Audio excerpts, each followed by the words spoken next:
pois é o poder de Deus para a salvação de todo aquele que crê, primeiro do judeu e também do grego.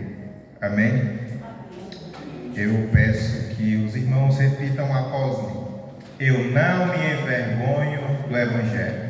Eu não me envergonho do Evangelho. Amém. Paulo, os irmãos conhecem, um grande missionário da sua época, aquele que foi chamado por Deus para uma grande obra, o qual dos 27 livros do Novo Testamento, ele é escritor de 17, ali as suas cartas às igrejas. Paulo é conhecido como um dos maiores missionários do seu tempo, aquele que passava de cidade em cidade a pregar o Evangelho, a fundar igrejas. Porém, nem sempre foi assim. Os irmãos conhecem a história e sabem que o mesmo Paulo, que é conhecido como um do maior evangelista, ele também teve o seu tempo de ignorância na fé, onde ele não era somente ignorante e rejeitava Jesus, como ele tinha prazer em perseguir os fiéis. A Bíblia nos mostra que Paulo, ou Saulo, diferença de nome apenas em culturas, de cidade, país, mas Paulo, ele participava da lei dos fariseus. Ele era um fariseu muito temente a Deus. E logo após a morte e ressurreição de Jesus, e a igreja começar a crescer, Paulo, ele zelando pela fé que ele acreditava ser a correta, ele sai de cidade em cidade a perseguir o povo do caminho, os seguidores de Jesus. E a Bíblia nos mostra que em nenhuma dessas suas viagens a Damasco, ele tem um encontro com Deus, ele tem um encontro com Jesus, onde muitos vão dizer que ele vê um clarão do céu e cai do cavalo. O clarão ele viu, agora cair do cavalo não. O que acontece é que Paulo, ele cai prostrado diante de Deus. O que nós vemos é um ser pequeno, um ser humano, falho, fraco, que ao ver o resplendor tremendo da glória de Deus, ele cai por terra. E qual é esse? Qual de nós, ao vermos tamanho poder, tamanho esplendor de glória, ficamos em pé, se não nos prostramos diante dele? A Bíblia nos mostra que Paulo então é levado ali pela sua comitiva, que então seguiu a uma rua chamada Direita, na casa de um certo homem, e fica lá, até então cego, orando e jejuando ao Senhor. Quando os irmãos conhecem a história, Ananias vai lá e põe as mãos sobre ele, ora, e ele volta a enxergar. E aqui começa a história de transformação de Paulo, que até então era um perseguidor e passa a ser um seguidor e servo de Cristo. A Bíblia nos mostra que Paulo, ele tem aquele momento de intimidade com Deus antes de começar as suas viagens missionárias, porque é assim que Deus faz. Quando Deus chama uma pessoa para a sua presença, ele de imediato não a leva a missões, mas ele chama a intimidade. Eu gosto de sempre falar, e o William sempre gosta de lembrar, que primeiro Deus nos chama à intimidade, depois ele nos envia. É assim que Deus faz. Ele tem prazer em trabalhar primeiro dentro de nós, para então poder nos preparar e nos capacitar para fazer a obra. Paulo, ele tem um momento de intimidade.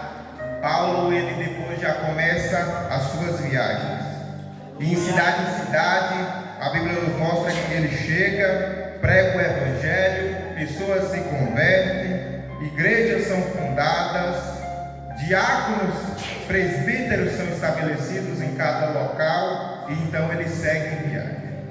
E foi assim durante muito tempo. Porém, chega um momento na trajetória de Paulo em que ele está impedido de viajar e visitar as igrejas. Chega um momento que Paulo não consegue mais ir por conta das prisões que até então ele era colocado. Então ele começa a escrever cartas. E aqui surge a carta à igreja em Roma, a qual Paulo não fundou. Paulo nunca tinha ido na igreja de Roma. Porém, pela sua capacidade e pelo seu referencial na obra, ele tem o privilégio e ele faz essa carta, ele escreve essa carta.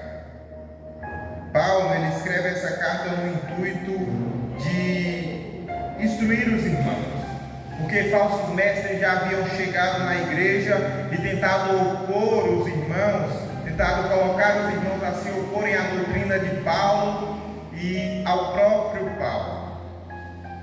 Então ele escreve essa carta, trazendo orientações. Por isso Paulo tinha tanta urgência de escrever essa carta. Agora, olha o nível. A pessoa que até então era perseguidora tem o privilégio de sair de igreja em igreja a poder trazer instruções. Aquele que então era visto como o maior perseguidor é chamado de um dos maiores apóstolos. Esse é o poder do Evangelho de Cristo. O poder que tira pessoas de situações em que nós julgamos ser impossíveis delas saírem e traz para a presença dele, para ser verdadeiros homens e mulheres que fazem a obra de Deus. Paulo então faz a sua apresentação pessoal. No capítulo de número 1, no verso 1, ele diz: Paulo, servo de Jesus Cristo, chamado para apóstolo, separado para o Evangelho de Deus. Paulo, no capítulo de número 1, no verso de número 1, ele traz as suas credenciais. Ele diz aqui: servo, chamado e separado. Paulo está falando sobre a sequência do ministério. Pois primeiro nós somos servos, nós somos depois chamados e só então separados. O que Paulo está falando é que você é servo, você é separado e você foi chamado para falar e anunciar as boas novas do reino de Deus às pessoas. É isso que Paulo está falando. Então, Paulo solta o verso de número 16, o qual eu considero ser o meu verso preferido da Bíblia. Ele diz: porque não me envergonho do Evangelho de Cristo, pois é o poder de Deus para a salvação de todo aquele que crê, primeiro do judeu e também do grego. Esse verso, ele é lindo. E eu considero ser o meu verso preferido porque um dia eu já estive vivendo uma vida longe da presença de Deus. E eu sei o quão importante e o quão é necessário não nos envergonharmos do Evangelho. Paulo, ele poderia se envergonhar do Evangelho. Ele tinha muitos motivos para se envergonhar do Evangelho. Que motivos são esses? Primeiro, Paulo poderia se envergonhar do Evangelho porque o Evangelho pertencia às pessoas mais simples. Ora, o Evangelho até então fazia parte das famílias mais carentes. E até nós vemos na trajetória de Jesus que as pessoas que mais se arrependiam e iam até ele eram as pessoas mais carentes.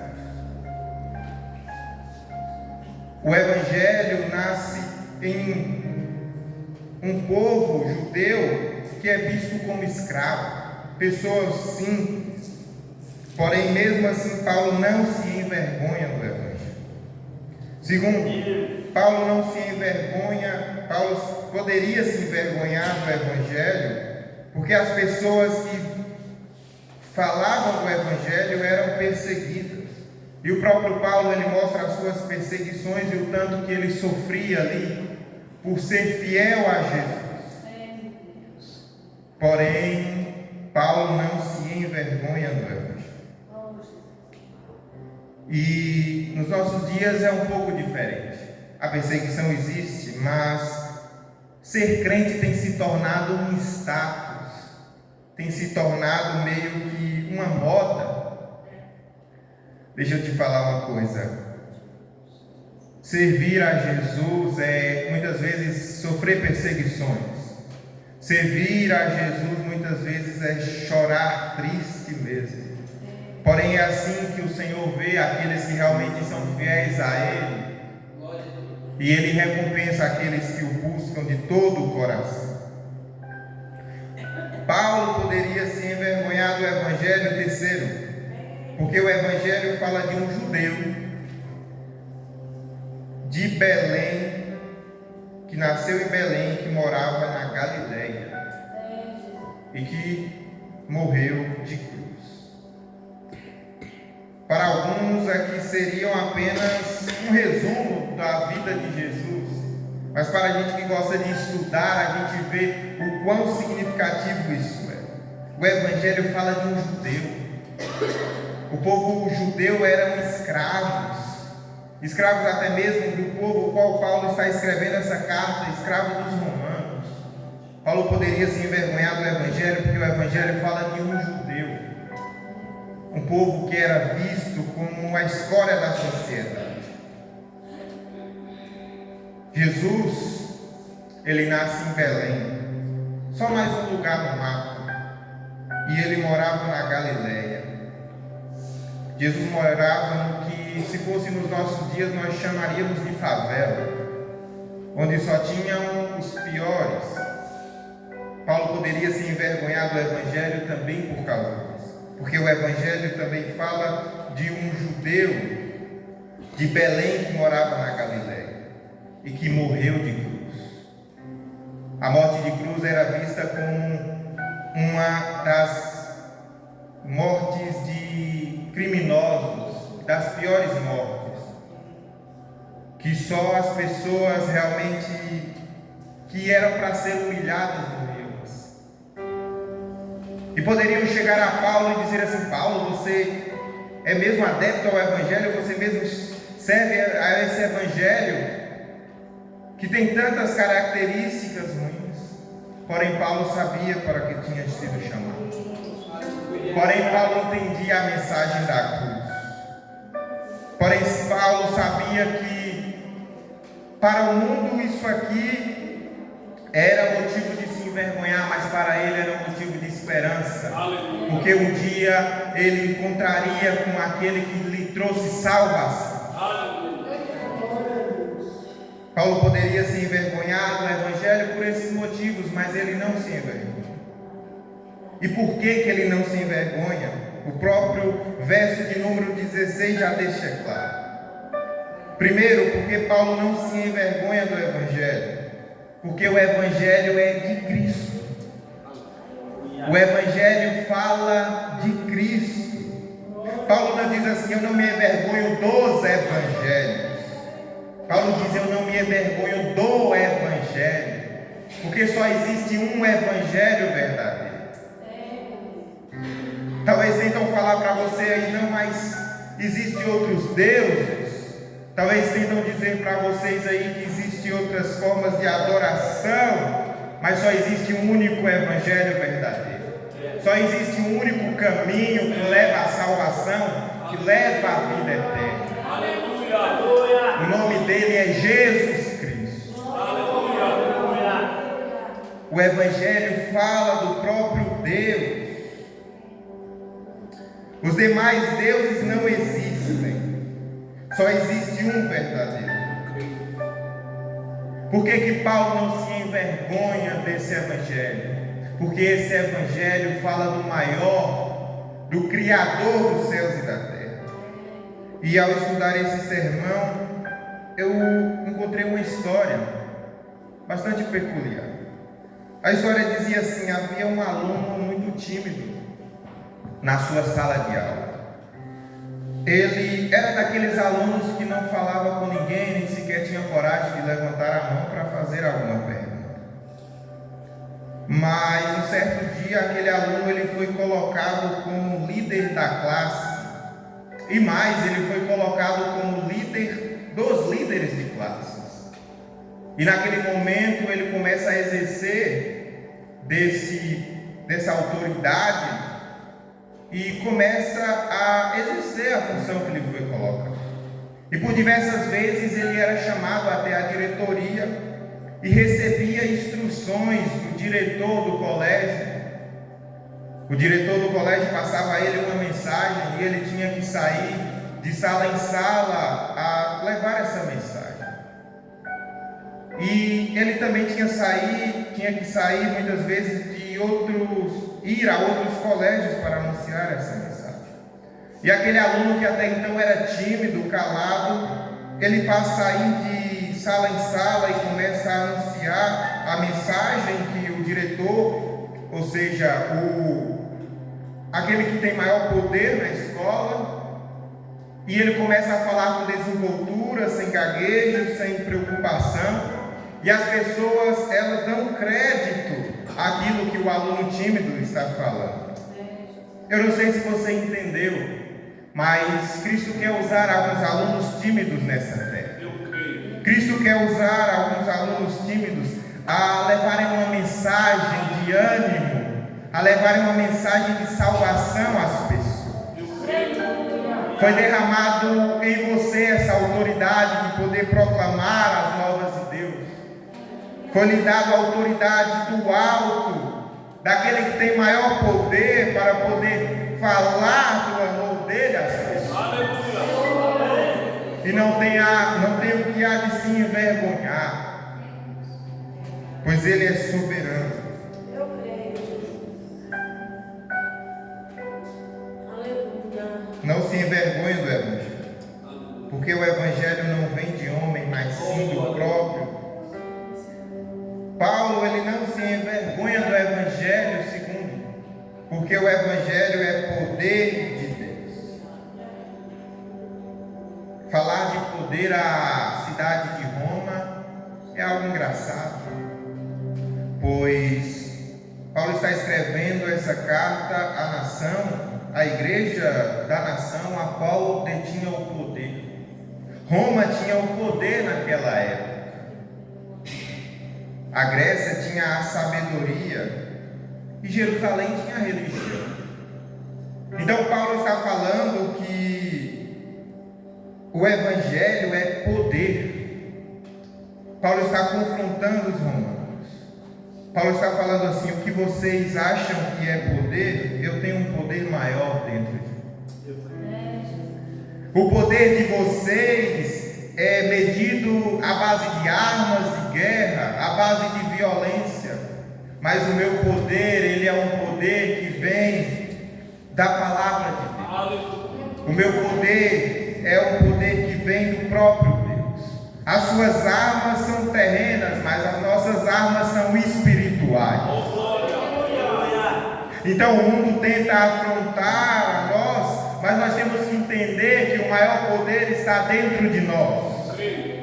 Porque nós não guerreamos como o mundo guerreia, mas nós guerreamos confiando naquele que prometeu que nós seríamos mais que vencedores. Por isso, quando tentarem te afrontar, você deve se posicionar e lembrar que o Senhor é maior, e que maior é o que está em nós do que o que está no mundo. O que a Grécia detinha de poder, para Paulo não era nada. O maior poder quem possui é Jesus. E Paulo é bem claro nisso. Ao longo das suas cartas, ele diz claramente o que ele considera como poder. Paulo denomina como poder primeiro a mensagem da cruz. 1 Coríntios 1, verso 18.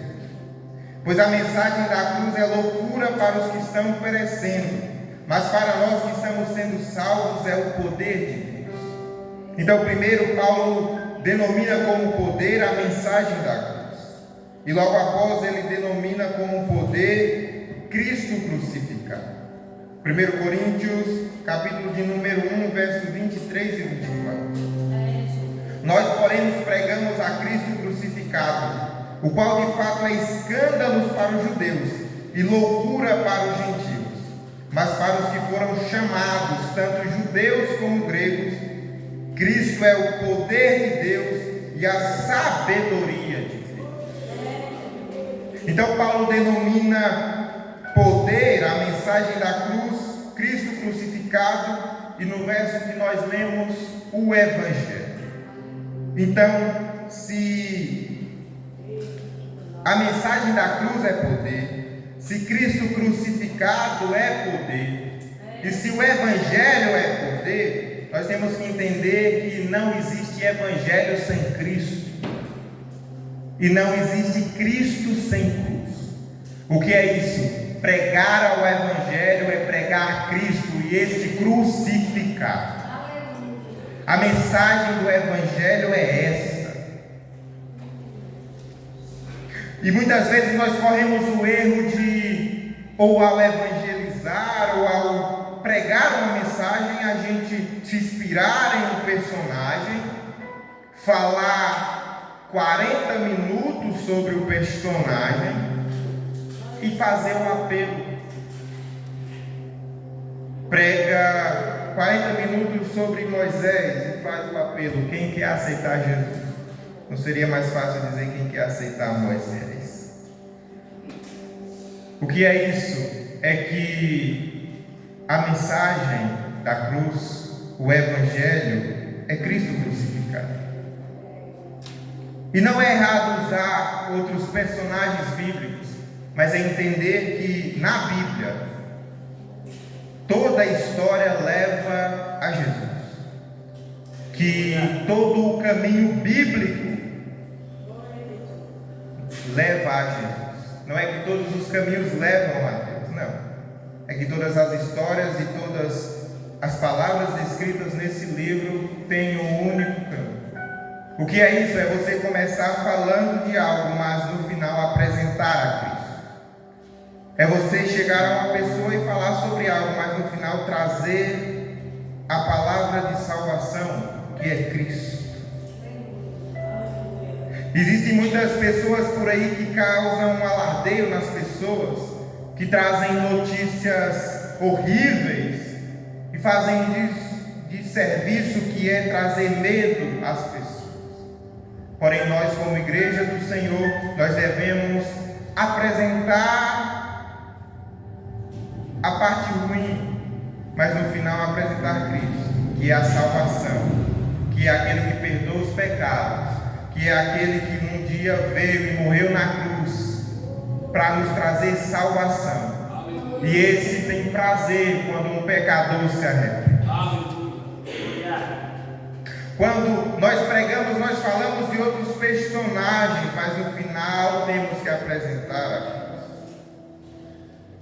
Paulo, terceiro, não se envergonha do Evangelho por causa do seu efeito.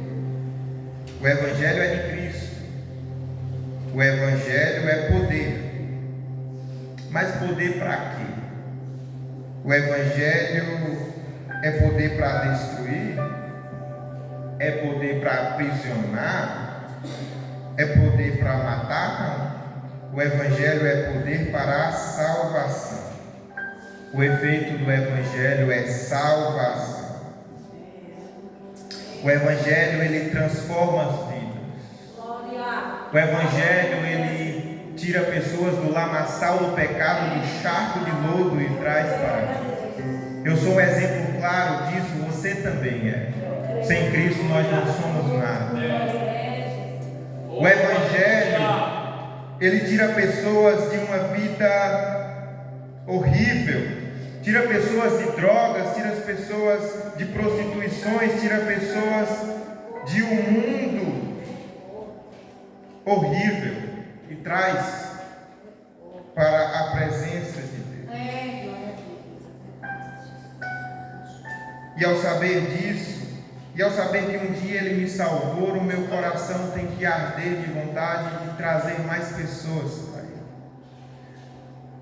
Porque, imagine, se eu fui chamado, se eu fui tirado de uma vida horrível e Cristo me trouxe para a vida de salvação, por que eu vou esconder isso das pessoas? Dentro de mim não deve arder aquele desejo de, uma vez que eu fui alcançado, ser instrumento de Deus para alcançar mais pessoas. É isso que Cristo nos chama a fazer. É isso que Ele nos lembra a fazer.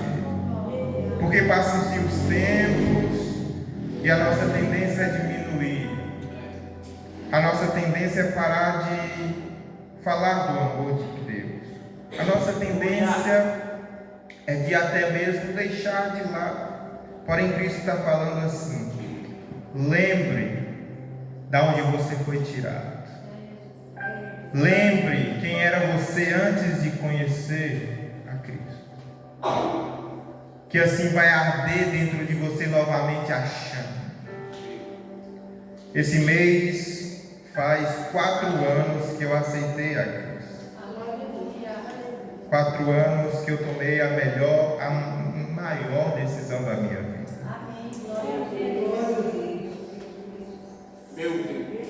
E a gente tem que pensar que são anos de bênção, são anos de trabalho, mas que tem que ser anos produtivos, que tem que ser anos que a gente cumpre com o que a gente foi chamado para fazer.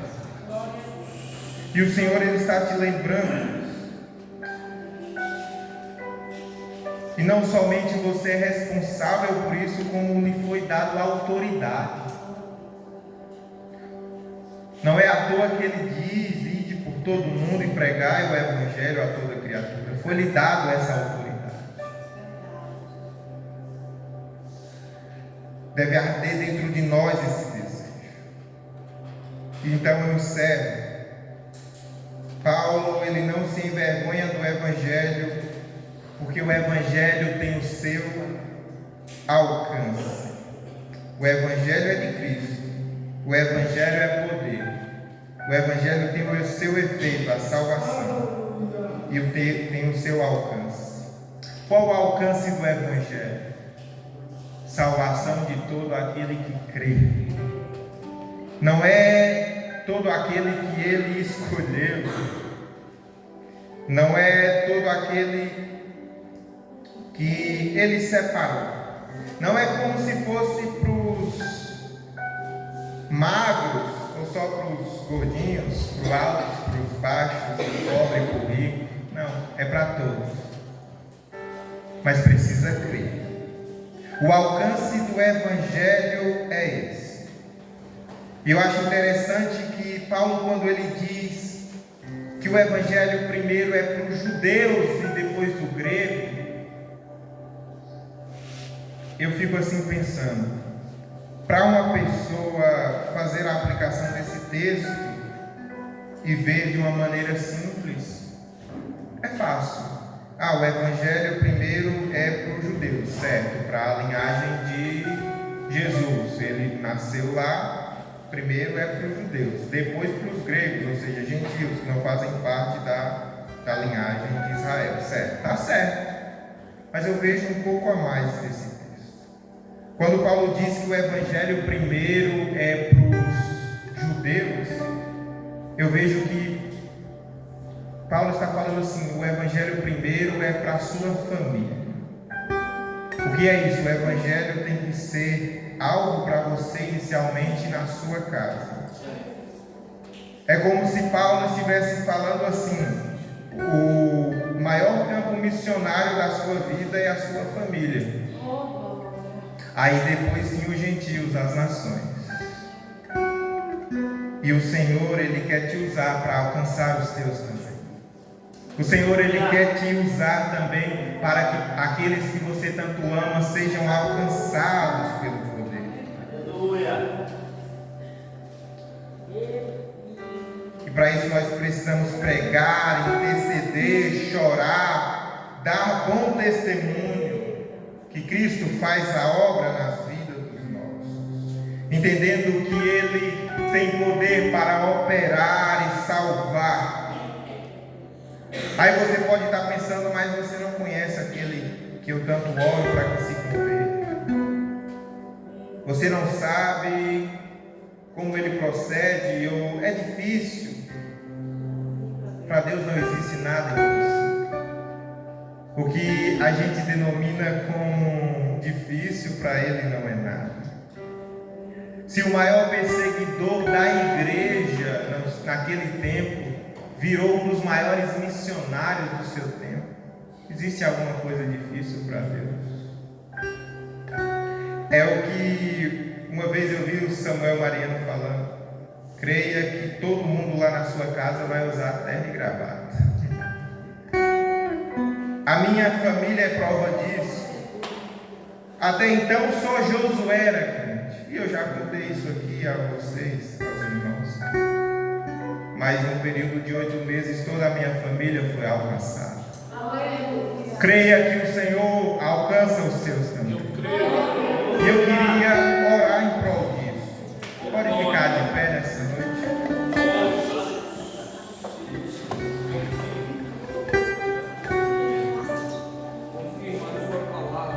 Nós estamos para viver um tempo extraordinário, cara. O Senhor, Ele tem palavras e tem promessas que foram feitas a nós. E o nosso papel é fazer a nossa parte. E eu queria que você lembrasse de alguma pessoa aí que precisa muito da salvação de Cristo. Lembrasse de pessoas que um dia já fizeram parte da igreja, mas se desviaram. Lembrar de pessoas que até mesmo odeiam e não gostam de crentes, entendendo que nós somos o povo escolhido e que nós somos chamados para trazer palavra de bênção às pessoas. Lembre dos seus, da sua família, e comece a interceder. Ore e fale até mesmo: Senhor, o Senhor é Deus que pode curar, se for enfermidade, cura. Mas o mais importante é que seja salvo. Feche os seus olhos nesse momento e põe a mão no seu peito. Oremos ao Senhor, aquele que é Deus, que faz o que o homem não conhece e não entende. Pai eterno, aqui estão, Pai eterno, os teus servos. Pai eterno, nesse momento nós estamos a interceder, Pai, por Canal e pelas famílias de Canal. Pai eterno, nós entendemos que o Senhor é Deus que salva. O Senhor é Deus que tira o homem do lamaçal do pecado e traz para a vida, Pai. O Senhor é Deus, Pai eterno, que tira do charco de lodo, Pai, e traz para a sua casa. Quantos por aí, Pai, que estão afundados na bebida? Pai, quantos que estão aí que estão afundados em drogas, Pai eterno? Oh, mas nós decretamos como igreja do Senhor que esses alcançarão a salvação. Pai eterno, nós cremos que o Senhor pode operar infinitamente mais. Pai eterno, vai de encontro ao filho dessa irmã, Pai eterno, e toca no coração dele. Vai ao encontro, Pai eterno, do marido e da esposa desse irmão e traz para a tua presença. Pai eterno, vai ao encontro de cada jovem, Pai, que o Senhor venha trazer, Pai eterno, para a tua casa. Pai eterno, que o teu Espírito venha convencer, Pai. Vai operando, Pai eterno. Vai tocando, Pai eterno, em cada casa deste povoado. Vai fazendo a tua obra em cada povoado, Senhor. Que o teu nome seja glorificado e que nós possamos ver frutos, Pai eterno, para a tua vida. Nós cremos que o Senhor é Deus que opera.